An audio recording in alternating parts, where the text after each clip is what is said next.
السلام علیکم۔ ایک دفعہ بادشاہ رچرڈ کی بیٹی کی شادی تھی۔ اس نے تمام بادشاہوں کو دعوت پر بلایا۔ ناظرین محترم، یہاں آپ کو بادشاہ رچرڈ کے بارے میں بتاتے چلیں۔ بادشاہ رچرڈ ایک عیسائی بادشاہ تھا۔ اس نے ہمیشہ اسلام کو بدنام کرنے کے لیے ہر ممکن کوشش کی۔ وہ چاہتا تھا کہ اسلام کو اتنا بدنام کیا جائے کہ لوگ اس مذہب کو چھوڑ کر عیسائی مذہب اختیار کر لیں، تاکہ ہر طرف ہمارا ڈنکا بجے۔ اپنے موضوع کی طرف آتے ہیں۔ بادشاہ رچرڈ نے سلطان کو شادی پر آنے کی دعوت دی۔ بادشاہ رچرڈ جانتا تھا کہ سلطان اس دعوت کو قبول نہیں کرے گا۔ اگر دعوت کو قبول کر بھی لے تو ہم سلطان کے لیے ایسا جال بچھائیں گے کہ سلطان کا سر سب کے سامنے جھک جائے گا، مگر وہ نہیں جانتا تھا کہ عزت ذلت اللہ کے ہاتھ میں ہے۔ الغرض سلطان نے دعوت کو قبول کیا اور اپنے چند سپاہیوں کے ساتھ بادشاہ رچرڈ کی دعوت پر چلے گئے۔ جب سلطان بادشاہ رچرڈ کے محل میں پہنچے تو خود بادشاہ رچرڈ نے کھڑے ہو کر سلطان کا گرم جوشی سے استقبال کیا۔ ہر طرف لوگ ہی لوگ تھے۔ پھر نماز ظہر کا وقت ہوا۔ سلطان نماز پڑھنے چلے گئے۔ نماز پڑھنے کے بعد سلطان جب واپس اپنی نشست پر آئے تو اچانک ایک عیسائی عورت کھڑی ہو گئی اور کہنے لگی، سلطان معظم، میرے پاس کچھ سوالات ہیں، میں چاہتی ہوں کہ آپ ان سوالات کے جوابات اس بھرے مجمع میں دیں۔ سلطان صلاح الدین سمجھ گیا کہ بادشاہ رچرڈ کی یہ چال ہے، اب وہ مجھ سے ایسے کٹھن سوالات پوچھے گا جن کے جوابات مجھے نہ آتے ہوں، مگر جس کے ساتھ اللہ ہو اس سے کوئی گرا نہیں سکتا۔ پھر سلطان اس عورت سے مخاطب ہوا اور کہا، پوچھو کیا پوچھنا چاہتی ہو؟ وہ عورت کہنے لگی، بتاؤ سلطان، دنیا کی پہلی شادی کس طرح ہوئی تھی؟ اس جوڑے کا نام کیا تھا؟ پھر کہنے لگی، وہ جوڑا مسلمان تھا مگر ان کے درمیان نکاح نہیں ہوا تھا، ایسا کیوں ہوا تھا؟ مجھے اس کا جواب تفصیل سے چاہیے۔ سلطان کی عادت تھی کہ اگر کوئی کافر ان سے سوال کرتا تو وہ ان کے سوال کا جواب ضرور دیتے تھے۔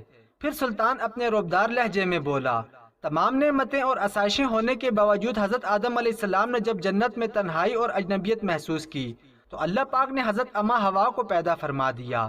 ایک دفعہ حضرت آدم علیہ السلام سو رہے تھے کہ اللہ پاک نے ان کی چھوٹی پسلی سے حضرت حوا سلام اللہ علیہا کو پیدا فرما دیا۔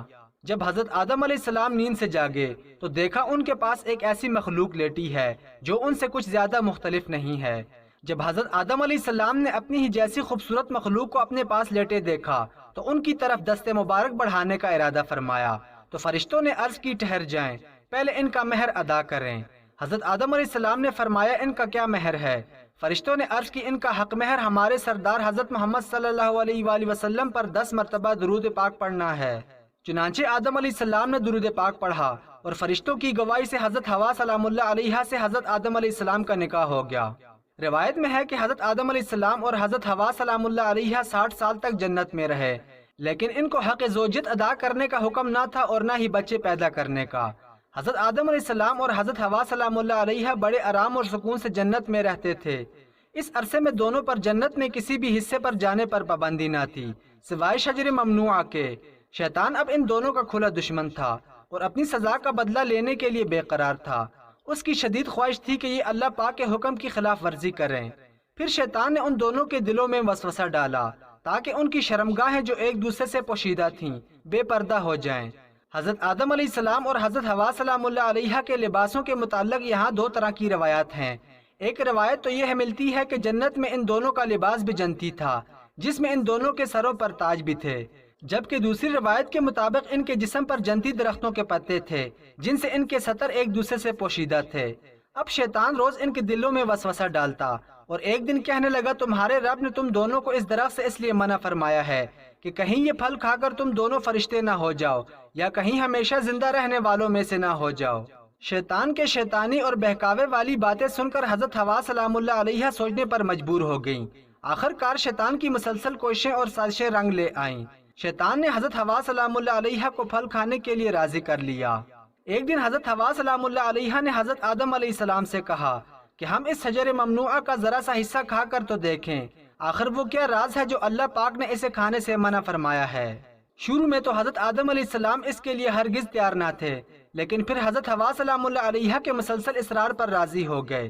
خیر، حضرت آدم علیہ السلام اور حضرت حوا سلام اللہ علیہا پھل کھانے پر تیار ہو گئے اور ابھی پوری طرح سے پھل چکا بھی نہ تھا کہ ان کی سترگاہیں ایک دوسرے پر عیاں ہو گئیں، جس پر دونوں نے پریشانی کے عالم میں جنت کے درختوں کے پتے توڑ توڑ کر اپنا بدن چھپایا۔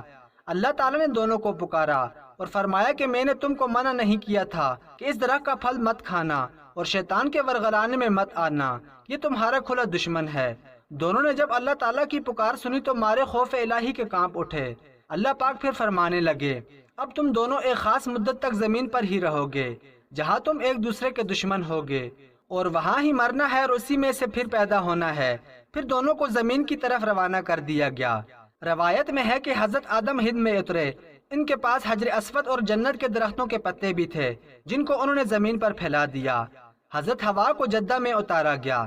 دونوں ایک دوسرے کو ڈھونڈنے لگے لیکن ایک دوسرے کو ڈھونڈ نہ پائے۔ حضرت ابن عباس رضی اللہ تعالیٰ عنہ سے روایت ہے کہ حضرت جبرائیل علیہ السلام حضرت آدم علیہ السلام کے پاس آئے اور گندم کے ساتھ دانے ساتھ لائے۔ حضرت آدم علیہ السلام نے پوچھا، یہ کیا ہے؟ حضرت جبرائیل علیہ السلام فرمانے لگے، یہ اسی درخت کا پھل ہے جس سے آپ کو روکا گیا تھا لیکن آپ نے تناول کر لیا تھا۔ حضرت آدم علیہ السلام نے فرمایا، تو اب میں اس کا کیا کروں؟ حضرت جبرائیل علیہ السلام نے فرمایا، ان کو زمین میں بو دیجئے۔ حضرت آدم علیہ السلام ایک طویل عرصے تک اللہ کی بارگاہ الہی میں روتے رہے۔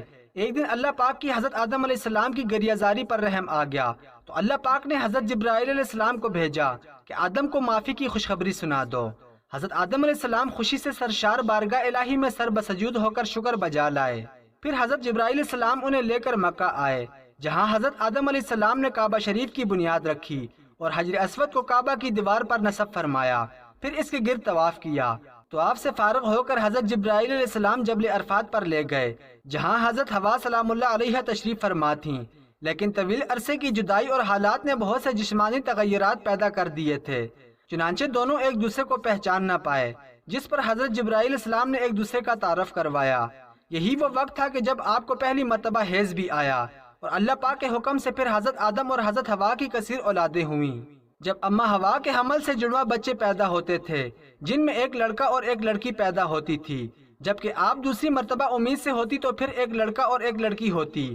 اس طرح پہلے حمل سے پیدا ہونے والے بیٹے کی شادی دوسرے حمل سے پیدا ہونے والی بیٹی سے کر دی جاتی، یعنی ایک حمل سے پیدا ہونے والے بچے سگے بہن بھائی قرار پاتے۔ پھر سلطان صلاح الدین ایوبی کہنے لگے، اللہ پاک نے حضرت حوا کو خود ہی حضرت آدم علیہ السلام کی زوجیت کے لیے پیدا فرمایا تھا، اس لیے نکاح پڑھانے کی ضرورت نہیں تھی، بلکہ اللہ پاک نے فرشتوں کی گواہی میں حضرت حوا کو حضرت آدم کی زوجیت بنا دیا تھا۔ قرآن پاک میں اللہ پاک نے حضرت حوا کے لیے زوج آدم کا لفظ استعمال کیا ہے۔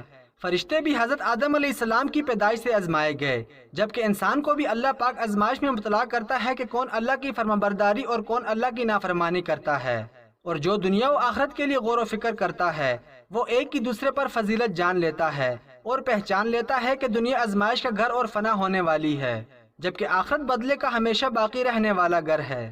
جب سلطان نے اپنی بات مکمل کی تو سب کے سر شرم سے جھک گئے۔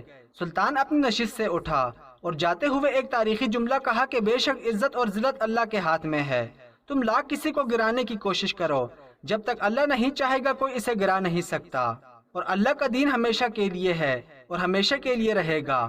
یہ الفاظ بول کر سلطان صلاح الدین ایوبی رحمۃ اللہ علیہ واپس اپنے دربار کی طرف نکل پڑے۔